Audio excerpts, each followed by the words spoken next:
11 నుంచి చదువుదాం. యోహాను సువార్త 9:11.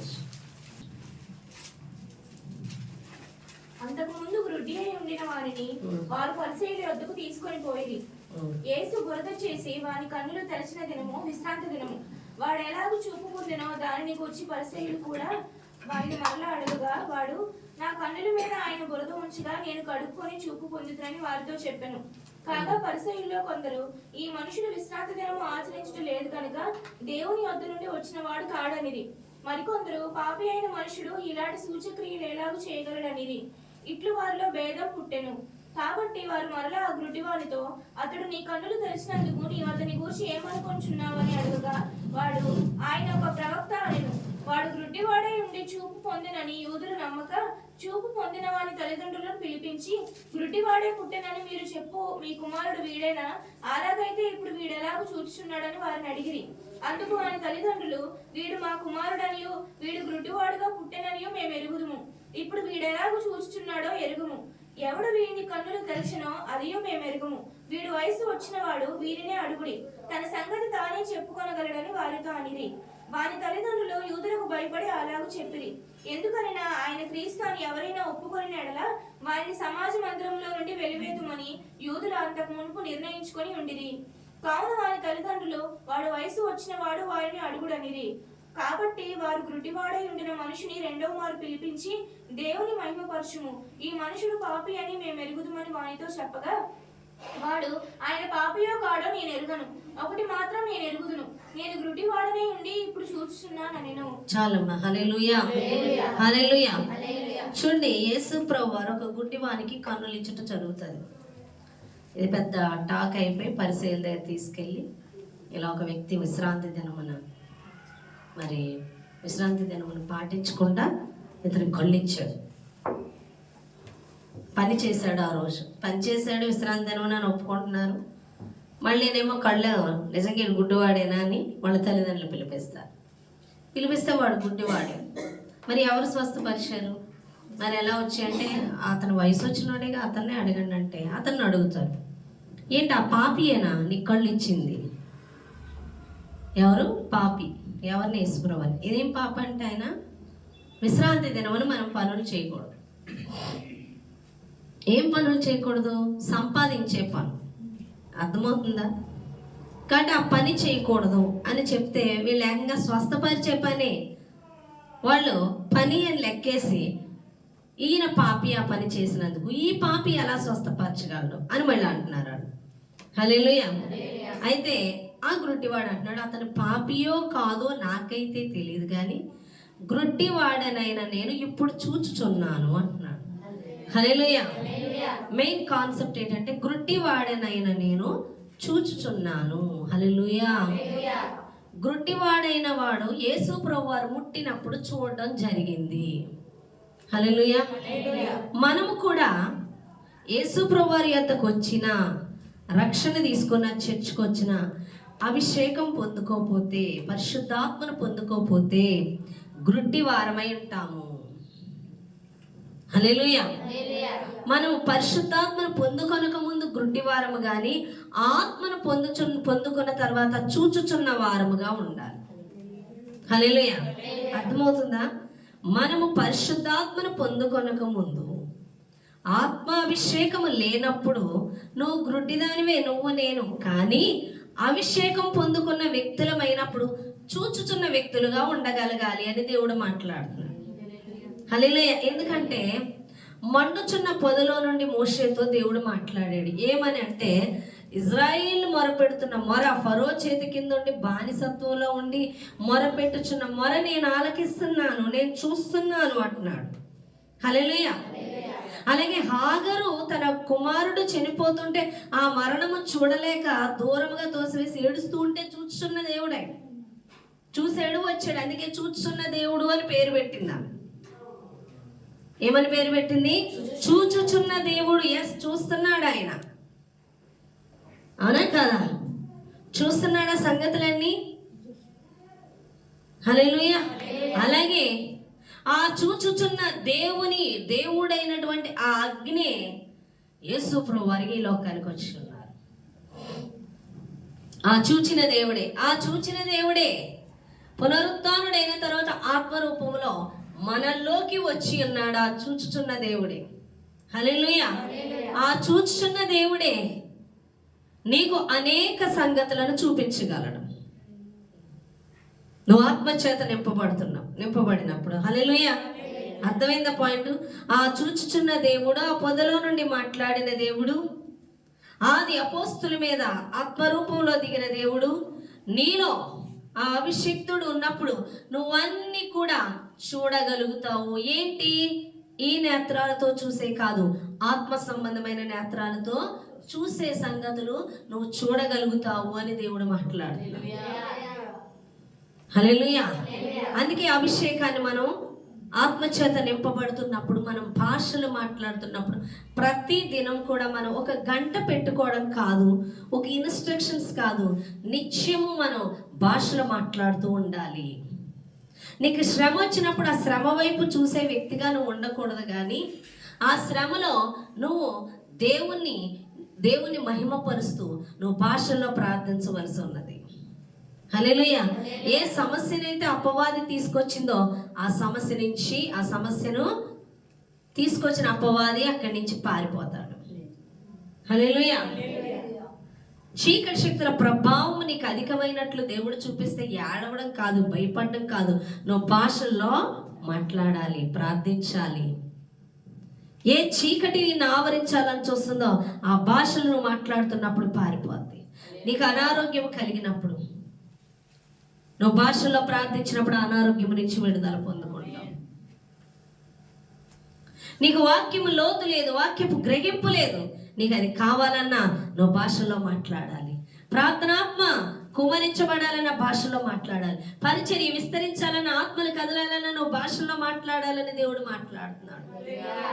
ఆది అపోస్తుల్లో మనం చూసినట్లయితే పరిశుద్ధాత్మ అందరి మీద కుమరించబడిన తర్వాత మేడగదిలో వారు భాషలో మాట్లాడిన తర్వాత 3000 మందికి బాప్తిస్మం ఇచ్చే విధంగా పేతురుని దేవుడు వాడుకున్నాడు.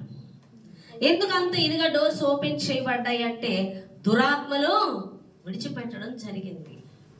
అపోస్తుల కార్యాల్లో అపోస్తులు కనబట్టలేదు. మరి ఎవరు కనిపిస్తున్నారు అంటే అపోస్తులు చేసిన కార్యాలు మనం చూస్తున్నాం. అవునే కదా? అపోస్తుల కార్యాలు ఏం చూస్తున్నాం? అపోస్తులు చూడట్లేదు. అపోస్తుల్లో నిండి ఉన్న అగ్ని అభిషేకం యొక్క శక్తితో కూడిన కార్యాలు చూడటం జరుగుతుంది. అపోస్తులు చూడట్లేదు. అంతకుముందు ఆయన శిష్యులు చూసారేమో, యేసు ప్రభువారి శిష్యుల్ని, కానీ ఇప్పుడు అది చూడటం లేదు. దేవుని శక్తి ఎంత ప్రభావంగా పనిచేస్తుందో చూస్తున్నారు. చనిపోయిన వారు లేపబడటం, గురుంటివారు చూడటం, కుంటివారు నడవడం.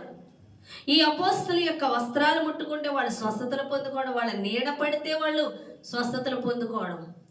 ఇన్ని అద్భుతాలు ఎలా చూడగలిగారు అంటే వాళ్ళు నిరంతరము భాషలతో మాట్లాడడం మొదలు పెట్టారు.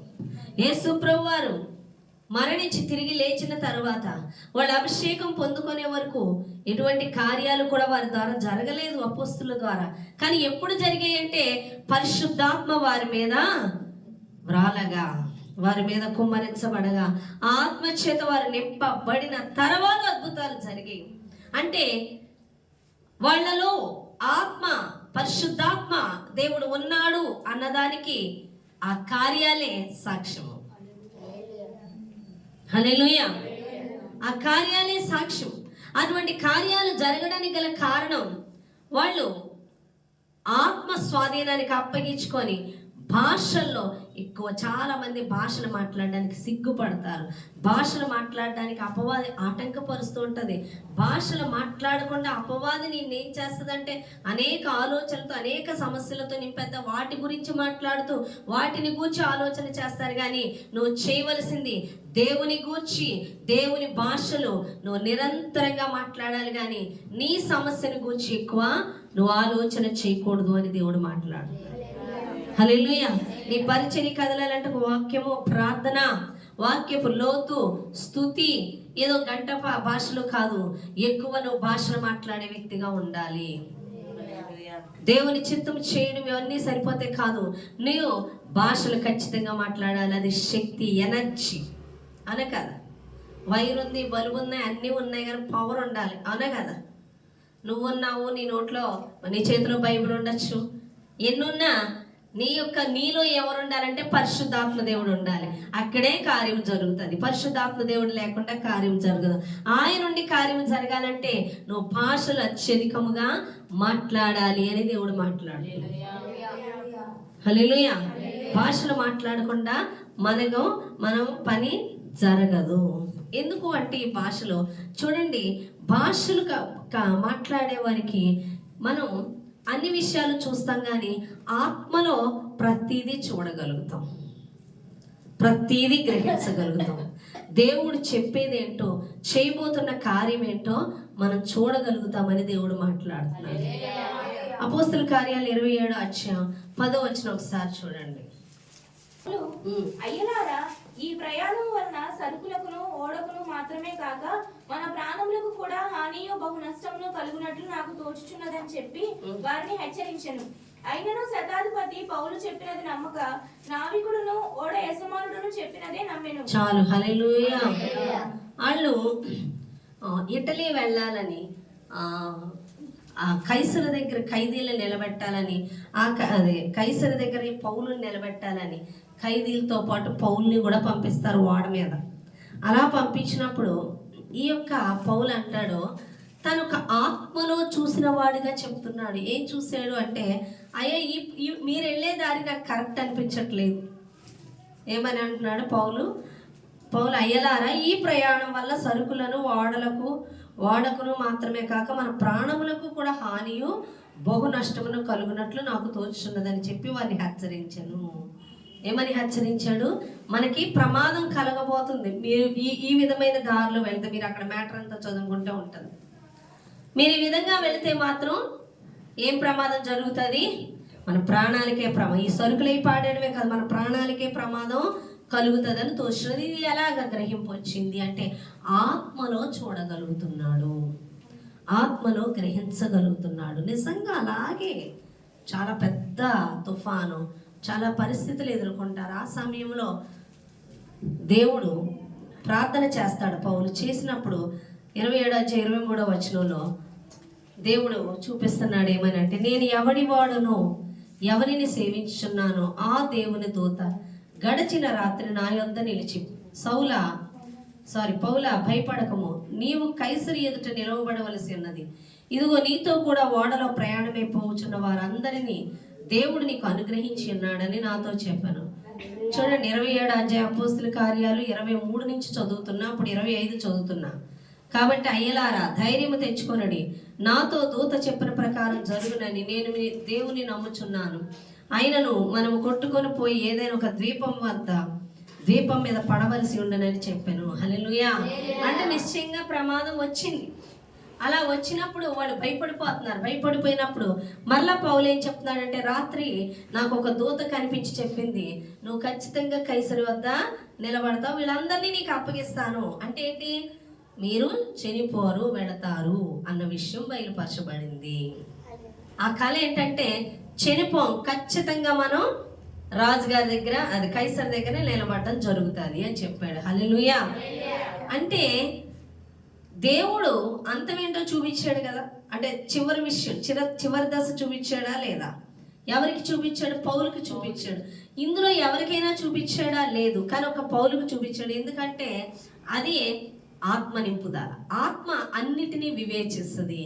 ఆత్మ జరగబోయే సంగతులను కూడా చూడగలుగుతుంది ఆత్మతో నింపబడిన వాళ్ళు. అందుకే ఆత్మీయ నేత్రాల వెలిగింపు అని అంటున్నారు. హల్లెలూయా.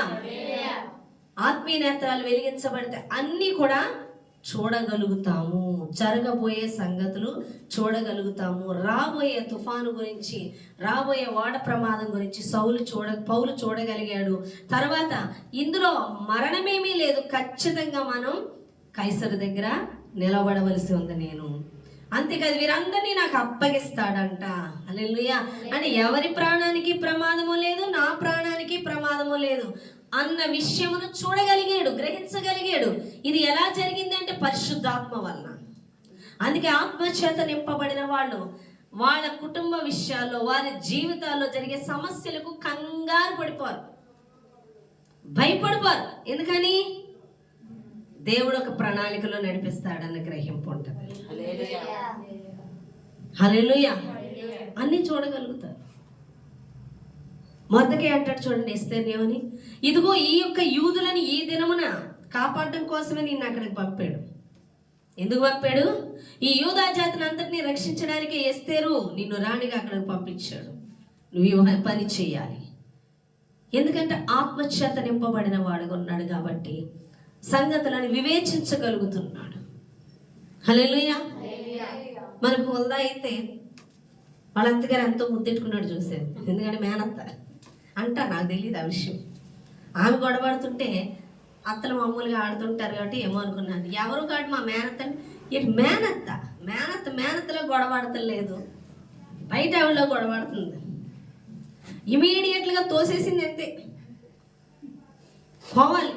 ఈవిడ ఆగలేదు, వెళ్ళిపోయింది. నేనేమో ఏంటి ప్రభు అని అడిగారు. హల్లెలూయా.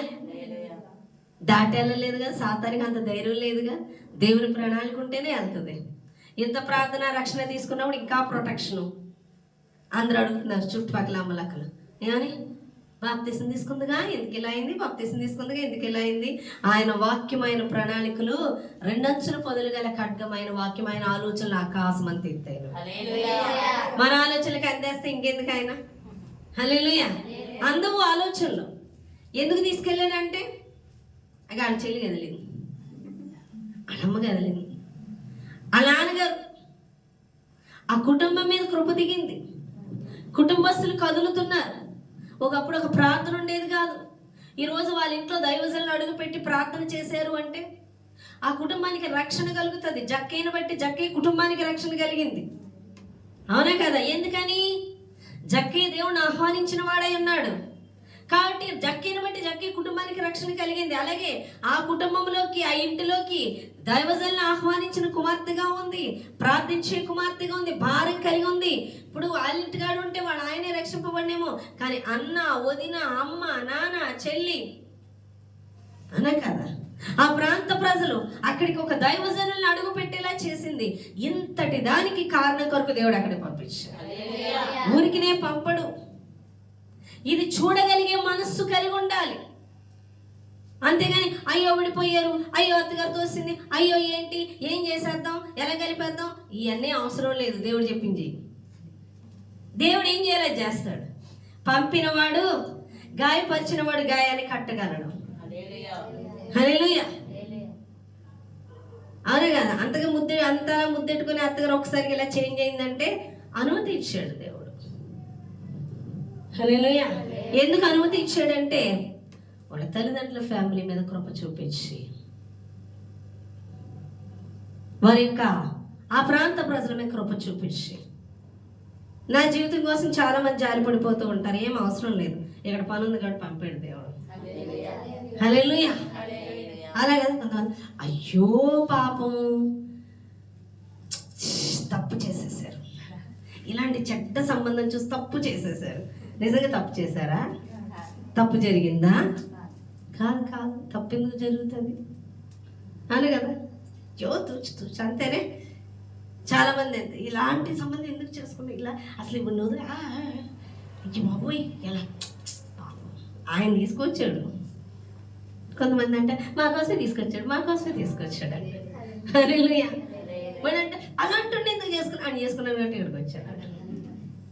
హల్లెలూయా. ఆయన ప్రాణానికి ఎప్పుడు తప్పు కాదు. ఆయన చేతులకు అప్పగించుకుంటే ఆయన ఖచ్చితంగా మనల్ని శ్రేష్టమైన మార్గంలో నడిపిస్తాడు. అది వివేచించాలి, అది ఆత్మలో గ్రహించాలి, అది చూడగలగాలి. అవి చూచే కనులు ఎప్పుడు కలిగి ఉంటావంటే ఆత్మచేత నింపబడినప్పుడు అని దేవుడు మాట్లాడుతున్నాడు. నిరంతరం నువ్వు భాషలతో మాట్లాడుతూ ఉన్నప్పుడు నీ చుట్టూ ఉన్న సంగతులు ఏంటో చూడగలుగుతావు. నీకు శ్రమ ఎటు నుంచి వస్తుందో, దేని కొరకు వస్తుందో నువ్వు గ్రహించగలుగుతావు. నువ్వు అపవాదిని ఎదిరించగలుగుతావు. నువ్వు భాషలతో మాట్లాడుతూ ఉన్నప్పుడు ఆ పరిస్థితిలో నువ్వు నిలబడగలుగుతావు. ఆ సమస్యలో ఉన్న వారిని విడిపించగలుగుతావు. ఇవన్నీ జరగాలంటే నువ్వు 1 గంట ఇస్తే భాషలు మాట్లాడకాదు, నిత్యము నువ్వు భాషలు మాట్లాడే వ్యక్తిగా నువ్వు ఉండాలి. దేవుని సహవాసము, స్తుతి, ప్రార్థన, ఆరాధన, వాక్యము, భాషలో నువ్వు ఎంతగా మాట్లాడుతుంటావో అంత శక్తివంతంగా దేవుడు నీ ద్వారా పనిచేస్తానని దేవుడు మాట్లాడుతున్నాడు. నువ్వు చూపించుకోవడానికి కాదు, నీలో ఉన్న వాని కార్యములు బయట కదలాలి అంటే ఖచ్చితంగా మనం భాషలు మాట్లాడే వారిగా ఉండాలని దేవుడు మాట్లాడుతున్నాడు. హల్లెలూయా. నేను చాలాసార్లు చెప్పాను, దేవుడు అంటున్నాడు ప్రతి ఒక్కరి హృదయాన్ని దున్నాడు, విస్తారమైన పంట ఉంది, కొయ్యడమే మీ ఇష్టం, విస్తారంగా చెప్పండి సువార్తని. నెక్స్ట్ వీక్ దేవుడు అన్నాడు ప్రభా వాక్యం చెప్పంటే ఏది ఎక్కడికి ఎదిలేరని మాట్లాడాడు. కదిలితే కదా వాళ్ళు. నేను ఇప్పుడు చెప్తే వాళ్ళు ఆలోచిస్తున్నారేమో ఇప్పుడే కదలమని చెప్తున్నా, ఈ క్షణమే అని చెప్పాడు. అయినా కదలలేనట్టుంది. ఇంకో పిల్ల వచ్చి వాళ్ళ కళ చెప్తుంది, ఇంకో పాప, ఇంకో అమ్మాయి వచ్చి మమ్మీ గారు నాకు ఒక కళ వచ్చింది. ఏంటమ్మ కళ? ఓ పక్క యవనస్తులు అందరూ చచ్చిపోతున్నారు, మన సంఘస్థులు మాత్రం అందరికీ బళ్ళు ఉన్నాయి. విన్నారా? అందరికీ బళ్ళు ఉన్నాయి, కానీ ఎవరు కూడా స్టార్ట్ చేశారు అట్లా. చూడండి ఎంత గొప్పగా చూపించాడు దేవుడు. అందరికీ బళ్ళు ఉన్నాయి చేతికి, ఎవ్వరూ కదలట్లేదు, మన సంఘస్థులు అని చెప్పాడు. నేను లాస్ట్ వీక్ అమ్మాయికి నిన్న ఎప్పుడు వచ్చిందంట కదా, నేను లాస్ట్ వీక్ చెప్పాను, నాకు దేవుడు చెప్పిన మాట చెప్పాను, ఆలస్యం చేయక నేను తోడై ఉన్నాను, బయలుదేరమను, మాట్లాడమని భయపడక, నేను ముందుగా వెళతాను, నా పని మొదలు పెట్టమనని దేవుడు చెప్పాడు. మీరు మొదలెట్టండి ముందు, ఇంకా ఏం చెప్తాడు, ఇంకా ఏం తిందామా అని చూస్తున్నారేమో, తిన్నారు చాలా వరకు, పెట్టండి అని చెప్పానండి. మళ్ళీ ఏం చెప్పాడు, ఇంకోటి క్లారిటీ ఇచ్చాడు. ఈ కళ్ళ ఏం క్లారిటీ ఇచ్చాడు చెప్పండి, ఏమిచ్చాడు క్లారిటీ? బళ్ళు ఉన్నాయి ఎవరికి వాళ్ళకి, పరిచర్య, ప్రతి ఒక్కరికి పరిచర్య అప్పగించానన్న క్లారిటీ ఇచ్చాడు. అవునా? ఎవరైనా అనుకోవచ్చేమో నాకేం లేదా, ప్రతి ఒక్కరికి ఉన్నాయంట బళ్ళు, ప్రతి ఒక్కరికి వెహికల్స్ ఉన్నాయంట, కానీ ఎవరు స్టార్ట్ చేయట్లేదంట. వావ్, మన వాళ్ళు ఎందుకు గొప్పలు వచ్చాడు. తొయ్యాలన్నమాట, నేను గట్టిగా ఒక్కొక్కడి దగ్గరికి వచ్చి తొయ్యాలి. తోసుకుంటూ కూర్చానా? మనకి పెట్రోల్ లేదేమో. హల్లెలూయా. పెట్రోల్ లేదేమో, కొట్టించిన భాషలు మాట్లాడండి, ప్రార్థన చేయండి, స్తుతించండి, వాక్యము చదవండి, బయలుదేరండి చెప్పడానికి. ఇంకో విషయం, ఎంతసేపు మన పనులు అన్న వాళ్ళని పక్కన పెట్టేస్తాడంటే దేవుడు. ఎందుకంటే మీకు బళ్ళు ఇచ్చాడంటే పరిచర్య పని అప్పగించాడు. అప్పగించని వాళ్ళ సంగతి ఏమో నాకు తెలియదు. పని అప్పగించాడు, నీకు చూపించాడు ఆత్మల గురించి, నీకు బండి ఇచ్చేసాడు. అయినా సరే నువ్వు సొంత పని కోసం చూసుకుంటే ఈ సంవత్సరం ఇంకొక కఠినమైన మాట వినవలసి వస్తుంది. వాళ్ళని బయటికి తోసేయడమే కాదు, అవసరమైతే తీసేస్తాడంట కూడా. హల్లెలూయా. ఆ పాయింట్స్ కూడా వచ్చాయి, దేవుడు ఆ పాయింట్స్ కూడా చెప్పాడు. నీ బండి కదలచ్చకుండా ఒక పక్కన దాస్తున్నావా? మనం చెప్పారు కదా, ఒక చిన్న షాట్లో చూశాను, పోలీస్ ఆయన హెల్మెట్ లేని వాళ్ళు ఆపుతున్నాడు. హెల్మెట్ ఉందంటే ఉంది అన్నాడు, ఎక్కడ ఉందంటే సీట్ కింద దాచుకోను ఆయన బాగా. హల్లెలూయా. పరిచర్యంగా ఉంది, దేవుడు చెప్పాడు ఏమని, సేవ చేయమని. మరి ఏం చేస్తున్నా అంటాం, అంతే కదా, తీసి పాడేస్తాడు. ఆయన ఎప్పుడు చెప్పాడు అప్పుడే కదలాలని దేవుడు మాట్లాడుతున్నాడు.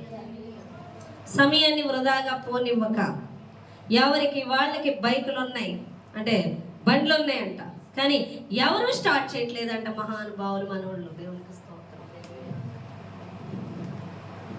ఏం చెయ్యాలండి, ఏం చేద్దాం, ఎలా మోటివేట్ చేయాలి, ఎలా పుష్ చేయాలి, ఎలాగ చెప్పాలి మీకు? దేవుడు స్పష్టంగా మాట్లాడుతున్నాడు, నీ సొంత ఇంటిని గురించి, నీ సొంత పనుల గురించి ఆలోచించొద్దు. అసలు ఆలోచన అనేది చేయొద్దు నీ గురించి. నాది ఆ భారం, నీ భారము నాది, నా భారము నువ్వు. కోత విస్తారంగా ఉంది, మీరు కదలాలి. చూస్తాడు, తీసి పాడేస్తాడు. జాగ్రత్తగా ఉండండి.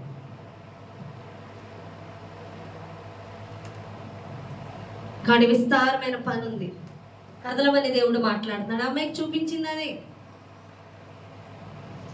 నువ్వు భాషల్లో నిరంతరంగా మాట్లాడితే నీకెందుకెవడు దేవుడు? నీ ఆలోచనలన్నీ నీ ఇంటిని గురించి, నీ పనుల గురించి ఉన్నాయేమో, అప్పగించకుండా అవి నెరవేర్చబడవు. దాని సంగతి అది పెద్ద కష్టం కాదు. అది దేవుడు తీర్చుట ఆయనకి ఎంత.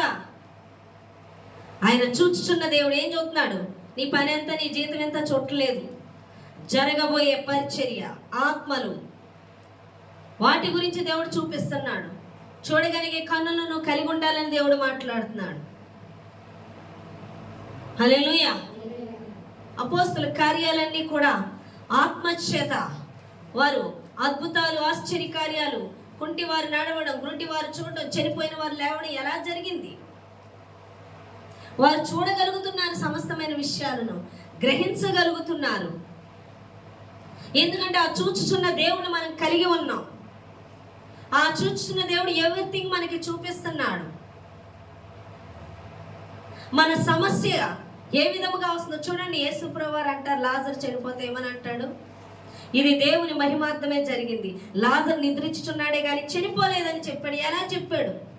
నీకు ఒక సమస్య వచ్చినప్పుడు ఇది మరణానికి కాదు, ఇది ఆత్మీయ ఎదుగుదలకు, ఇది ఆత్మలో పొదగబట్టకు, ఇది ఆత్మను రక్షించడం కొరకు, ఇది పరిచర్యలో నడిపించడం కొరకు, ఇది ఫలానా దాని కొరకు నాకు అనుమతించాడని గ్రహించగలుగుతున్నావా? హల్లెలూయా. శ్రమ వచ్చేసింది, శ్రమ తీసే కాదు. ఇది ఎందుకు వచ్చింది అంటే యేసుప్రభువు వారు చెప్తున్నారు, లాజరు నిద్రించుచున్నాడు. ఎందుకు వచ్చింది? ఇది దేవుని అందరిలోని యేసుప్రభువు వారిని మహిమ నిమిత్తం, మహిమపరచడం కోసం అక్కడ కార్యం జరిగింది. అంటే చనిపోయిన వారిని కూడా లేపిన వాడు ఎవరి ఈయన అని ప్రతి ఒక్క కన్ను ఆయన మీద పడాలి. ఆయన మహిమపరచబడాలి. ఆయన దేవుడని, దేవుని కుమారుడని ఎరగాలి. ఇందు నిమిత్తం ఇక్కడ పని జరుగుతుంది. అలాగే నీ జీవితంలో అనుమతించబడేది ఎందుకొరకు జరుగుతుంది అని గ్రహించి ఆ పని చూడగలిగే కన్నులు నీకు ఉండాలి. పౌలు అంటున్నాడు, నేను కైసరు దగ్గర నిలబడతాను అంటే ఖచ్చితంగా ఇక్కడ మరణం అనేది జరగదు అని చెప్తున్నా. అద్దరికి పోదామని శిష్యులతో చెప్పినప్పుడు, ఆ ఓడలో తుఫాన్ వచ్చినప్పుడు ఎందుకు భయపడుతున్నారని దేవుడు మాట్లాడుతున్నాడు. అద్దరికి పోదామని దేవుడు ముందే చెప్పాడు. అంటే వీళ్ళు ఖచ్చితంగా అద్దరికి వెళతారు, చూడగలగాలి. హల్లెలూయా. కాలేబు యెహోషువలు అంటున్నారు ఏమనంటే, మిగతా గోత్రాల వాళ్ళందరూ అయ్య బాబోయ్ కనాను దేశం మనం వెళ్ళలేము, కనాను దేశంలో ఉన్న వాళ్ళు ఎవరు? ఆజానుబాహులు, దీర్ఘదేహులు, వారి దగ్గర మనం మిడతల్లా ఉన్నాం, వారికి మేము మిడతల్లాగే ఉన్నాం, చచ్చిపోతాం అని చూసేరాడు. అంటే శరీరాన్ని చూడగలిగారు కానీ వారి ఆత్మీయ నేత్రాలు తెరవబడలేదు. కానీ ఆత్మ సంబంధమైన నేత్రాలతో యెహోషువ, కాలేబు చూసి చెప్తున్నారు ఏమనంటే, కాదు యెహోవా అది అప్పగిస్తానని వాగ్దానం ఇచ్చాడు, కనాను దేశం తీసుకెళ్తానని వాగ్దానం ఇచ్చాడు, ఖచ్చితంగా జరుగుతుంది. మాట ఇచ్చాడు, చూడగలిగాడు. యెహోషువ, కాలేబులు చూడగలిగారు, వీళ్ళు చూడలేకపోయారు. వీళ్ళు ఆత్మ సంబంధమైన నేత్రాలు కలిగిన వారు ఉన్నారు, వారి శరీర సంబంధమైన నేత్రాలే కలిగి ఉన్నారు. అందుకే వాళ్ళు భయపడ్డారు, వాళ్ళు చూడలేకపోయారు. దేవుని కార్యం మధ్యలోనే చనిపోయారు.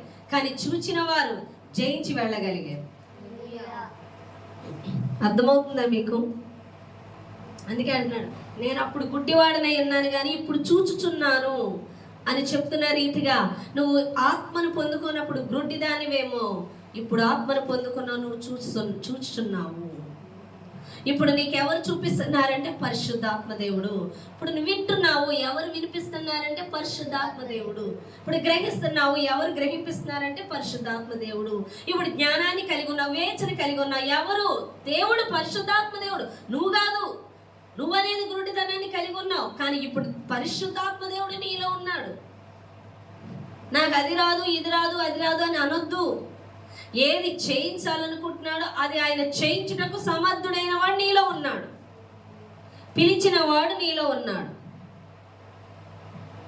ఎవరైనా పరిశుద్ధాత్మదేవుడు ఆయన చేయించడానికే నీ దగ్గరకు వచ్చాడు. రాదు, ఇంతే, ఈసారి నేర్చుకుంటే ఏం నువ్వు నేర్చుకునేది? ఆయన చెప్తున్నాడు, చెయ్యి. నేర్చుకొని కట్టాడా వాడ? నోవహు చెప్తూ ఉండగా కట్టాడా? నోవహు చూశాడా వాడ? నోవహు తెలుసా వాడ ఎలా కట్టాలో? నోవహుకి ఏం తెలియదు, చెప్తున్నాడు, చేస్తున్నాడు. ఇది అంతే, ఈ పరిచర్య అంతే. నా వల్ల కాదు, నేను కాదు చెప్తున్నాడు, చెయ్యి.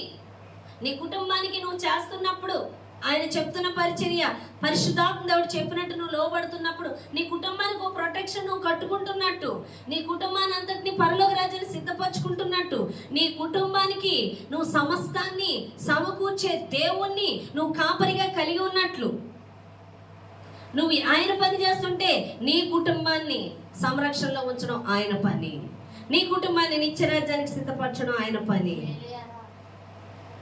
ఆయన చూసుకుంటాడు. కాబట్టి వినగలిగే వ్యక్తివి, చూడగలిగే వ్యక్తిగా నువ్వు ఉండాలి. ఆత్మ సంబంధమైన నేత్రాలు నీకు తెరవబడాలి. నీకు భాషలు మాట్లాడుతూ ఉంటే నిత్యము నీకు తెరవబడతాయని దేవుడు మాట్లాడుతున్నాడు. చూడగలుగుతావు. ఒక ఆయన పాస్టర్ గారు ప్రార్థన చేస్తుంటే దేవుడు మాట్లాడాడంట, నీ దగ్గరికి 2 పిల్లలు వస్తారు, ఒక మగ పిల్లడు, ఒక ఆడపిల్ల, వారిని నువ్వే చూసుకోవాలి. అప్పుడు వాళ్ళు వచ్చారంట, నిజంగా రాత్రిపూట వచ్చారంట, మంచి రాత్రుల్లో వచ్చినప్పుడు వెళ్ళి ఆయన ఏంటి అని కనుక్కుంటే, వారిద్దరూ కూడా సండే స్కూల్కి వెళ్ళినప్పుడు దేవుని చేత ప్రేరేపించబడి దేవుడి తట్టు తిరిగితే, వారి తల్లిదండ్రులు ఆయన వదిలేయమంటాడు. వదలము, మాకు ఏసయ్యే కావాలన్నప్పుడు వారు ఇంటి నుంచి వెలివేయడం వెలివేశారంట. వాళ్ళు దేవునికి ప్రార్థన చేసుకుంటూ ఇక్కడికి వచ్చేమని వాళ్ళు మాట్లాడారంట. వాళ్ళిద్దరిని పెంచి వాళ్ళిద్దరిని సేవకులుగా ఆయన చేశాడండి. దేవుడు ఆ బాధ్యత ఆయనకు అప్పగించాడు. అతను ఎందుకు అది చూడగలిగాడు? దేవుడు చెప్పినప్పుడు అంటే ఆయన ఆత్మీయ నేత్రాలు వెలిగింపబడిన వాడుగా ఉన్నాడు. హల్లెలూయా. చూడగలిగాడు వారిద్దరు వచ్చినప్పుడు. అదేవిధంగా సేవకులు కొంతమంది సేవ చేయడానికి వచ్చినాడు. ఒక వ్యక్తి వచ్చి వాళ్ళ మాటలు విని ప్రేరేపింపబడి రక్షణ తీసుకున్నాడు. అయితే వాళ్ళ ఇంట్లో వాళ్ళకి తెలిసిందంట, అతను పెద్దవాడే. అయితే వాళ్ళ ఇంట్లో వాళ్ళకి తెలిసి వాళ్ళు ఏం చేశారంటే, ఏంటి రక్షణ ఇప్పిస్తాడా అని ఆయన మీద గొడవకి వెళ్ళారంట. ఒక్కసారిగా గొడవడుతుంటే అక్కడ సేవకులు వాళ్ళ నలుగురు ఎంతమంది ఉన్నారు అంతమంది చేతులు పట్టుకొని భాషలు మాట్లాడుతుంటే ఎలా గొడవకు వచ్చారో అలా పారిపోయారు. ఎందుకు పారిపోయారు? భాషలు మాట్లాడుతున్నాడు, దురాత్మలు అక్కడి నుంచి పారిపోతాయి. పారిపోయి కాబట్టి పేతురు భాషలు మాట్లాడిన తర్వాత ఒక్క దినాన్ని 3000 మందికి బాప్తిసం ఇప్పించగలిగారు. హల్లెలూయా. పరిశుద్ధాత్మ దేవుని భాషలు మాట్లాడుతూ ఉంటే అపవాది తొలగి మీరు సువార్త చెప్తున్న వారి హృదయాల్లో పాపాన్ని ఒప్పింపజేయ ఆత్మకార్యము జరుగుతుంది.